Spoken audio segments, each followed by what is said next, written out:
Friends, welcome to my channel learn economics with Priyanka Verma. पिछले video में हमने फॉरेन एक्सचेंज रेट की मीनिंग समझी। फॉरेन एक्सचेंज रेट क्या होता है, उसके कितने टाइप्स होते हैं, ये सारी चीज़ें हमने पिछले वीडियो में स्टडी करी।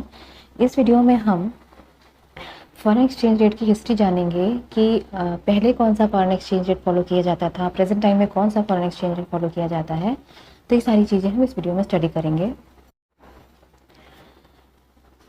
तो यहाँ पर हम ये जानेंगे कि गोल्ड स्टैंडर्ड सिस्टम क्या है।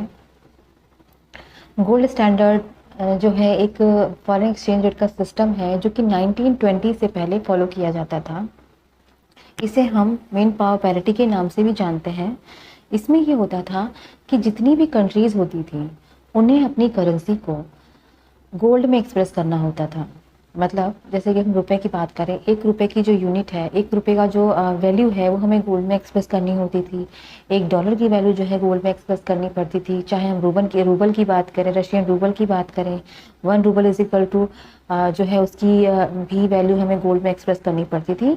तो मतलब जितनी भी कंट्रीज़ थी उनको अपनी अपनी जो अपनी अपनी मनी की वैल्यू गोल्ड में एक्सप्रेस करनी होती थी। जैसे कि अगर हम 1 रुपये गोल्ड इज इक्वल 1 रुपये की जो है, अगर हम गोल्ड में उसकी वैल्यू देखें, अगर गोल्ड स्टैंडर्ड सिस्टम में ये हुआ करता था कि जो है हमने अगर मान लीजिए 1 रुपये को गोल्ड में एक्सप्रेस करना है तो हमने अगर 1 रुपये की वैल्यू जो है 2 ग्राम गोल्ड रखा हुआ है, या फिर $1 is equal to 4 gram gold है।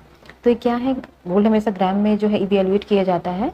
तो अगर हमने अपनी रुपए की वैल्यू 1 रुपये is equal to 2 gram gold and $1 is equal to 4 gram gold है, तो अगर हमें यूएस और इंडिया के बीच में एक्सचेंज करना है तो उस हिसाब से हम एक्सचेंज कर लेंगे, क्योंकि हमने भी अपनी वैल्यू गोल्ड में एक्सप्रेस कर दी है और आपने भी अपनी वैल्यू जो है वो गोल्ड में एक्सप्रेस कर दी है। तो उस बेस में आपस में हम एक दूसरे से फॉरेन एक्सचेंज कर सकते हैं। जैसे विद एग्जाम्पल हम बता रहे हैं, अगर इंडिया को यूएस से अगर फॉरेन एक्सचेंज करना है तो इंडिया ने अपनी जो गोल्ड की, अपने रुपए की वैल्यू है 2 ग्राम गोल्ड रखी हुई है, और यूएस ने भी अपनी जो डॉलर की वैल्यू है $1 is equal to 4 gram gold है। तो अगर यूएस को और इंडिया को आपस में फॉरेन एक्सचेंज करना है तो 2:1 का रेशियो आ जाएगा, कि मतलब हम 1 रुपये अगर हम देते हैं यूएस को तो वहाँ से हम $2 परचेज कर सकते हैं, या फिर हम 1 रुपये देकर 2 ग्राम गोल्ड और परचेज कर सकते हैं, है ना। तो इस तरीके से हम यूएस और इंडिया के बीच में फॉरेन एक्सचेंज कर सकते हैं। मतलब एक रेशियो निकाल लिया जाता है। अगर हमें सिर्फ हम यहाँ पे यूएस और इंडिया की बात नहीं करें, हम बाकी कंट्री की बात करें, अगर हमें रशिया से जो है अगर हमें ट्रेड करना है तो रशिया को जो है अपने 1 रूबल इज इक्वल टू, उसको अपनी जो वैल्यू है, अपनी रूबल की जो वैल्यू है उसे गोल्ड में एक्सप्रेस करनी होगी। हमने अपनी रुपए की वैल्यू जो है वो गोल्ड में एक्सप्रेस कर दी, तो हम रशिया से और इंडिया के बीच में फॉरेन एक्सचेंज हो सकता है। तो हम कोई भी कंट्री, अगर हम किसी भी कंट्री से अगर हम फॉरेन एक्सचेंज करना चाहेंगे तो उसे सबसे पहले अपनी जो मनी की वैल्यू है उसे गोल्ड में एक्सप्रेस करनी होती थी। इसे कहते हैं गोल्ड स्टैंडर्ड सिस्टम। लेकिन कुछ टाइम के बाद जो है इसमें थोड़ा सा प्रॉब्लम्स आने लगी, क्योंकि जो है बहुत सारी ऐसी कंट्रीज थी जिनके पास तो गोल्ड रिजर्व नहीं हुआ करते थे उतना। बट अमेरिका के पास 70% ऑफ गोल्ड का जो गोल्ड रिजर्व था, यानी कि जो अमेरिका है सबसे ज़्यादा पावरफुल इकोनॉमी मानी जाती थी उस टाइम पे, और उसके पास सबसे ज़्यादा सोना जो है वो रिजर्व फॉर्म में सबसे ज़्यादा सोना हुआ करता था।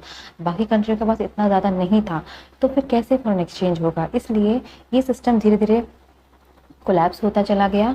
उसके बाद आया ब्रेटन वुड्स सिस्टम, जो कि 1944 से स्टार्ट हुआ। इसे हम एडजस्टेबल पैक्ट सिस्टम भी बोलते हैं।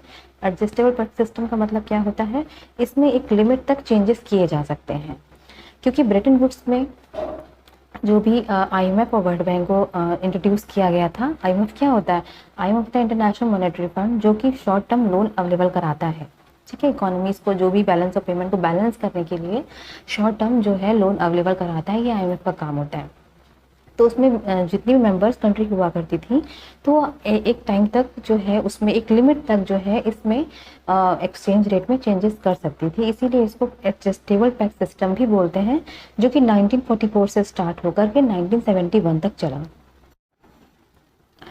तो इसके अंतर्गत ये था कि इसमें जितनी भी कंट्रीज थी सबसे पहले उनको अपनी करेंसी की वैल्यू को डॉलर में एक्सप्रेस करना होता था। इसमें टू स्टेप्स में बात की गई थी कि पहले हर कंट्री को अपनी करेंसी की वैल्यू को डॉलर में एक्सप्रेस करना होता था। उसके बाद डॉलर अमेरिका ने तो जो है अपनी करेंसी की वैल्यू को यानी कि $1 is equal to 35 ounce of gold रखा हुआ था। यानी $1 is equal to 35 ounce of gold जो है वो अमेरिका ने पहले से ही फिक्स कर दिया था अपनी करेंसी की वैल्यू को।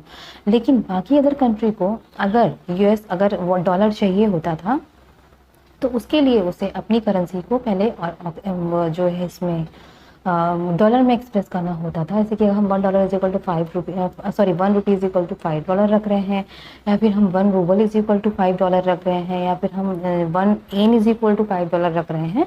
तो मतलब हर कंट्री को अपनी करेंसी की वैल्यू को डॉलर में एक्सप्रेस करना पड़ता था।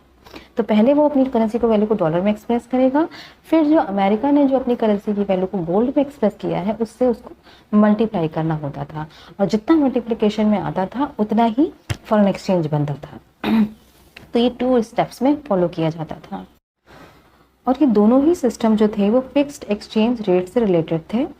मतलब दोनों ही सिस्टम में करेंसी की वैल्यू को फिक्स कर दिया गया था, उसमें कोई चेंजेस नहीं हो सकते थे। बट जो ये ब्रेटन वुड्स सिस्टम था ये एक एडजस्टेबल फिक्स एक्सपेक्ट सिस्टम था, इसमें पूरी तरीके से चेंजेस नहीं, बस थोड़ा सा ऊपर नीचे कुछ थोड़ा बहुत बदलाव किया जा सकता था, लेकिन ये पूरी तरीके से फिक्स हुआ करते थे। ये दोनों ही system fix exchange rate system में आते हैं। लेकिन अगर हम प्रेजेंट टाइम में बात करें तो हमारी इंडिया में managed float exchange rate system follow किया जाता है, जो कि फ्लोटिंग एक्सचेंज रेट सिस्टम का टाइप है। हमारी इंडिया में इस समय manage float exchange rate follow किया जाता है। उसमें होता क्या है, उसमें फिक्स एक्सचेंज रेट भी होता है, उसमें फ्लेक्सिबल एक्सचेंज रेट भी होता है, दोनों ही जो है कंडीशंस उसमें इंक्लूडेड होती हैं।